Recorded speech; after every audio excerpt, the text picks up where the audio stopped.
9 maids in 4 months. One ran out barefoot in the rain. One quit before sunset. And one simply disappeared. They said the billionaire's new wife wasn't cruel. They said she was wounded. And wounded people don't just bleed. They make others bleed too. So when the 10th maid walked across that marble floor, everyone started counting the days. No one expected her to last the weekend, especially not the night Madame Rose raised her hand and struck her. The sound cracked through the hallway like a gunshot. Staff froze. The air went still. But the maid didn't cry. She didn't defend herself. She bowed her head and whispered 6 words that would unravel that house from the inside out. Because the billionaire was standing in the shadows. And what he heard that night didn't just expose his wife. It exposed the kind of man he had become. The mansion sat on 40 acres of manicured lawn in the wealthiest part of Connecticut. Floor-to-ceiling windows, a fountain imported from Italy. Staff quarters that looked better than most people's homes. But behind those pristine walls, something was broken. The kind of broken that money can't fix. The kind that makes good people run. Madame Rose, 28 years old, beautiful, educated, and absolutely terrifying to work for. Her husband, Mr. Marcus Richards, was 56, a tech billionaire, quiet, calculated, the kind of man who built empires but couldn't seem to bring peace to his own home. And then there was Naomi, 34, dark eyes, steady hands, a woman who walked into that house knowing exactly what she was walking into. But here's what no one knew. What kind of woman survives humiliation without anger? What secret was she carrying? And what could possibly break a woman who feared nothing? What no one knew was that the maid had already faced something far more terrifying than a slap. Before we go further, tell us in the comments, what would you do in Naomi's shoes? And don't forget to subscribe, because you won't believe what happens next. 6 months before Naomi ever stepped foot in the Richards mansion, she was sitting on a plastic bench in the pediatric wing of St. Mary's Hospital. It was 3 in the morning. The fluorescent lights buzzed overhead. Her daughter, Grace, lay in the bed beside her, breathing through an oxygen mask. Grace was 7 years old, born with a congenital heart defect. She'd had 2 surgeries already. This would be the 3rd, and the most expensive.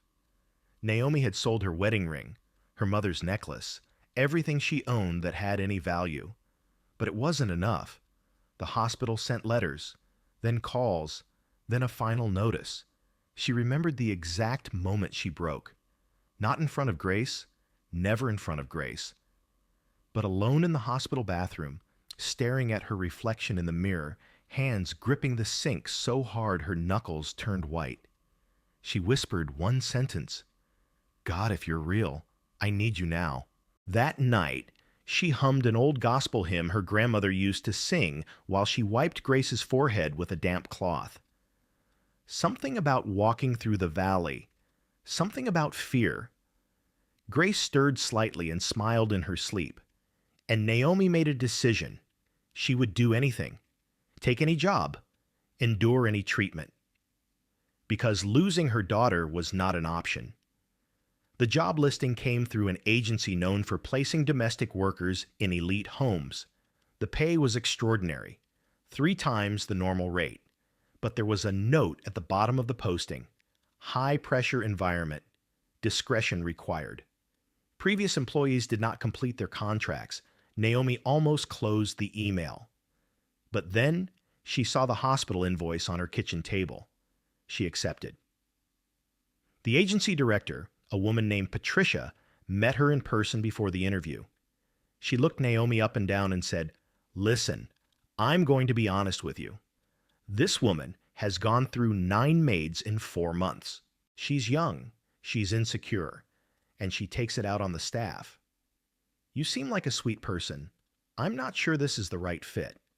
Naomi looked her straight in the eye. "I'm not sweet. I'm desperate, And desperate people don't quit. Patricia paused, then nodded. You start Monday. Madame Rose was not born into wealth. That's the part people didn't know. She grew up in a cramped apartment in Brooklyn. Her mother cleaned houses. Her father left when she was 6. By the time Rose was 13, she was cleaning houses too, after school, on weekends, during summer break. She remembered the way some of those women looked at her, like she was invisible, like she didn't matter. One of them, a real estate agent's wife, used to leave notes on the counter instead of speaking to her directly, as if words spoken aloud to the help were beneath her. Rose hated her. But more than that, she studied her. The way she dressed, the way she spoke, the way she moved through the world like she owned it. And Rose decided that one day she would never be invisible again. She put herself through community college, got a job at a marketing firm, learned how to dress, how to talk, how to be seen. And when she met Marcus Richards at a charity gala when she was 26, she saw her way out. He was kind, older, lonely after his first wife passed. She didn't love him, not at first, but she loved what he represented: safety, status, power. They married 6 months later, and she thought she'd finally made it. But the whispers started immediately. Gold digger, trophy wife, second-rate replacement. At every event, every dinner party, she could feel the judgment. The other wives smiled to her face and tore her apart behind her back. So she came home and tore apart the only people she had power over: the staff. Marcus Richards was not a fool. He'd built a software empire from nothing. He could read people, read markets, read risk, and he could read his wife. He saw the pain underneath the cruelty, the fear underneath the control. But he also saw something else: a house that had become a prison, a marriage that had become a performance. He didn't love Rose the way a man should love his wife, but he didn't hate her either. He pitied her, and pity, he knew, was worse.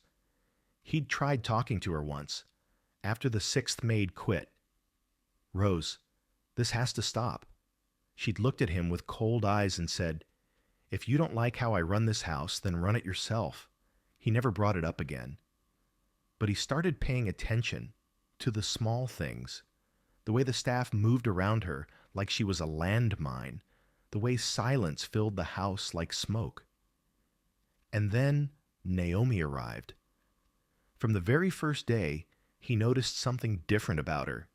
She didn't flinch, didn't complain, didn't cry. She just worked, steady, calm, present. It unnerved him, and it fascinated him, because he'd seen a lot of people bend under pressure, but he'd never seen someone bend without breaking. 1 week into Naomi's employment, Rose knocked a full glass of red wine off the dining table during dinner. It shattered on the white marble floor. She didn't move, didn't apologize, just stared at Naomi. Clean it, now. Naomi set down the dish she was holding, grabbed a towel and dustpan, and knelt on the floor. As she wiped up the wine, Rose stood over her. You missed a spot. Naomi wiped again. Rose leaned down. I said you missed a spot. Her voice was sharp, thin. Naomi looked up, made eye contact, and said quietly, I'll get it, ma'am. Something about the steadiness in her voice made Rose's jaw tighten. She turned and walked out of the room. But Marcus was standing in the hallway, and he'd seen the whole thing. That night, lying in bed, he asked his wife, Why do you do that? Rose didn't answer. She turned over and pretended to sleep, but her hands were shaking. It happened 3 weeks in. Naomi was folding linens in the upstairs hallway when Rose came storming out of the bedroom. She was on the phone, arguing with someone. Her face was flushed. When she hung up, she saw Naomi standing there, and something inside her snapped. She walked up to her, grabbed the stack of folded towels, and threw them on the floor. Do it again. They're not straight. Naomi bent down and started refolding. Rose watched her, watched the way her hands moved, steady, unbothered. It enraged her. "Why don't you ever talk back?" Naomi looked up. "Because it wouldn't change anything, ma'am." That was the wrong answer. Rose's hand came up fast. The slap landed hard across Naomi's cheek. Sharp, clean, vicious. The crack of it hung in the air like a gunshot. Naomi's head snapped to the side. A red welt bloomed instantly across her brown skin. Her eyes watered, not from tears, from the sting. But she didn't make a sound. She straightened slowly, touched her face, and for a moment, Rose thought she'd finally done it, finally broken her. But then Naomi bowed her head and whispered, so softly, so deliberately, "I forgive you even if you don't forgive yourself." Rose's breath caught. Her hand was still raised, trembling now. "What did you say?" But Naomi had already picked up the towels and walked away, leaving Rose standing there, shaking, exposed, alone. At the top of the stairs, Marcus stood frozen. He had been about to step in. His foot was already forward, his mouth open. But the words Naomi spoke stopped him cold, because he realized in that instant that intervening would have been about his comfort, not her dignity. And for the first time in years, he felt something he'd been avoiding. Shame. If this story has your heart racing, comment "I'm still watching." I want to see who's really here with us. That night, Marcus couldn't sleep. He kept replaying the moment in his head, the slap, the whisper, the way Naomi had looked at his wife, not with hate, not with fear, with something else, something that looked a lot like mercy, but also something that looked like judgment, and he knew he deserved it. He got up and went to his office, pulled up Naomi's file from the agency. Single mother, one dependent, hospital bills. He stared at the screen for a long time. His finger hovered over the keyboard. He could end this, fire Rose's cruelty with a single call, but he didn't, and that made him complicit. He closed the file, sat in the dark, and hated himself just a little bit more.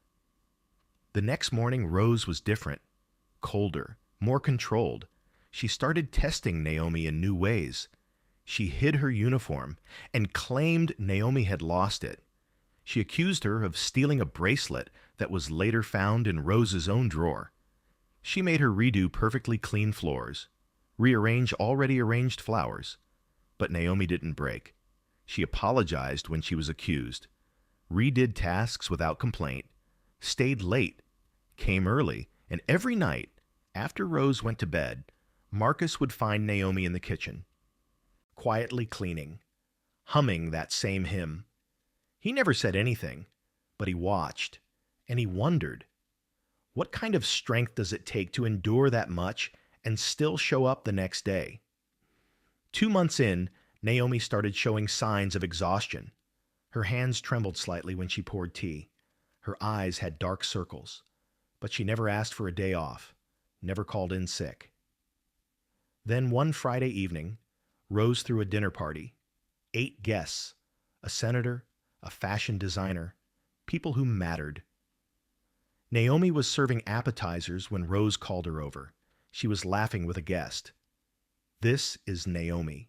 She's been with us for a while now, the longest any maid has stayed, actually. The guest smiled politely. Naomi nodded and started to walk away. But Rose wasn't done. It's because she knows her place, unlike some of the others. The room went quiet. Naomi stopped, turned, looked Rose directly in the eye, and said, with a kind of grace that could only come from deep pain, "I'm grateful for the opportunity, ma'am." Then she walked back into the kitchen. One of the guests, an older woman, leaned toward Rose and said, "She's remarkable. You're lucky to have her." Rose smiled, but inside she was crumbling. That night, after the guests left, Rose stood in front of her bathroom mirror. She told herself Naomi was just playing a role, that the humility was fake, that no one could actually be that gracious. It had to be manipulation. It had to be. Because if it wasn't, then Rose was the monster, and she wasn't ready to face that yet. It was a Tuesday night when Naomi finally reached her limit. Not because of Rose, but because of the call. She was in her small room in the staff quarters, folding her clothes when her phone rang. St. Mary's Hospital. Her hands went cold. "Miss Thompson, this is Dr. Patel. We need to schedule Grace's surgery within the next 2 weeks. Her condition has worsened. If we wait any longer, I can't guarantee the outcome." Naomi's throat closed. She managed to say, "I understand," and hung up. Then she sat on the edge of her bed and stared at the wall. She'd saved nearly everything from her paychecks, but it still wasn't enough, not even close. She pulled out her daughter's photo. Grace was smiling, missing her 2 front teeth, holding a stuffed rabbit. Naomi traced the edge of the frame with her thumb, and then she broke. Not loudly, but deeply. The kind of crying that comes from a place so far down that it doesn't make sound. Just shaking. Just tears. Just silence. She thought about quitting, going back to the agency, asking for a different job, something easier, somewhere kinder. But she knew the truth. No other job paid like this one. No other job would get her daughter the surgery in time. So she got on her knees beside her bed, and she prayed.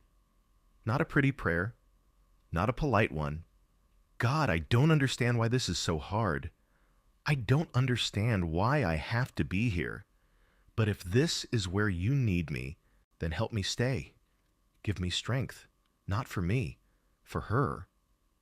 When she stood up, her face was still wet, but her hands were steady. The next morning, she went back to work. Rose was in the kitchen when Naomi walked in. She looked at her for a long moment. Naomi's eyes were swollen. Her voice was hoarse. But she smiled and said, "Good morning, ma'am." Rose opened her mouth to say something cruel, something cutting, but the words didn't come. Because for the first time, she saw Naomi, really saw her. And something in her chest twisted. Rose told herself she was just running errands. That's what she said when she got in her car that Thursday afternoon. But deep down, she knew. She'd overheard Naomi on the phone 2 days earlier, asking someone to tell Grace that Mommy would visit on Sunday. She'd heard the name of the hospital, and now she was sitting in the parking lot of St. Mary's, watching the entrance. She didn't know why she was there, didn't know what she was looking for, but she couldn't stop herself. Then she saw her, Naomi. Walking through the sliding doors with a small bag in her hand, Rose followed from a distance, down the hallway, past the elevators, into the pediatric wing. She stopped at the doorway of room 214, and she saw everything. A little girl, small, thin, hooked up to monitors. Naomi sat beside her, pulled out a sandwich, and started breaking it into tiny pieces, feeding her, talking softly, smiling, even though the girl looked so weak. Rose couldn't hear what she was saying, but she saw the love, the patience, the exhaustion. She saw Naomi wipe her daughter's mouth, brush her hair, sing quietly. And then Grace looked up at her mother and said something. Rose was too far to hear it clearly, but she read the little girl's lips. "Mommy, do you think God still hears us?" Naomi's face crumpled for just a second. Then she smiled, kissed her daughter's forehead, and said, "Every single word, baby. Every single word." Rose's knees buckled. She grabbed the doorframe to steady herself and backed away before anyone saw her. But she couldn't unsee it, couldn't unhear it. That little girl's question, that mother's faith, that love. That night, Rose stood in front of her bathroom mirror, and for the first time in years, she let herself remember. She was 13, kneeling on a kitchen floor, scrubbing tiles while a woman sat at the table, talking on the phone, laughing, ignoring her completely. She remembered how small she felt, how invisible, how angry, and she realized, with a clarity that made her stomach turn, that she had become that woman. She had spent so much time trying to prove she wasn't weak that she'd become cruel. She'd spent so much time trying to be seen that she'd stopped seeing anyone else. She sat on the floor of her closet, surrounded by designer shoes and silk dresses, and cried until her ribs hurt. Not because she felt sorry for Naomi, but because she finally understood. Grace's question wasn't just for Naomi. It was for her too. Do you think God still hears us? And Rose didn't know the answer, but she knew she wanted to find out. Marcus called a house meeting on a Saturday morning. The entire staff, the chef, the groundskeeper, the part-time housekeeper, and Naomi.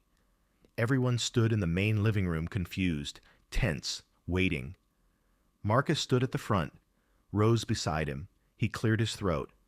This house has been running on fear, and that ends today. He looked directly at Naomi. You've worked here for 3 months. You've been professional, respectful, and stronger than anyone I've ever met, and you've been treated poorly. I apologize for that. The room was silent. Then Rose stepped forward. Her hands were shaking. I need to say something. Everyone turned to her. She looked at Naomi. I was wrong. Her voice cracked. I've been cruel to you, and it wasn't because of anything you did.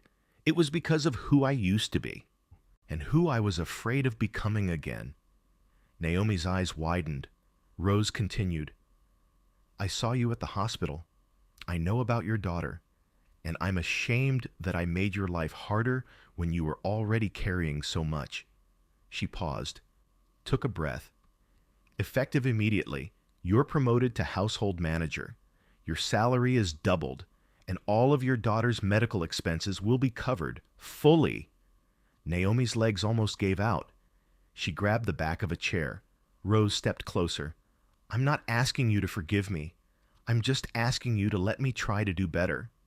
Naomi looked at her, really looked at her, and then she said, with a voice that was barely a whisper, I already did.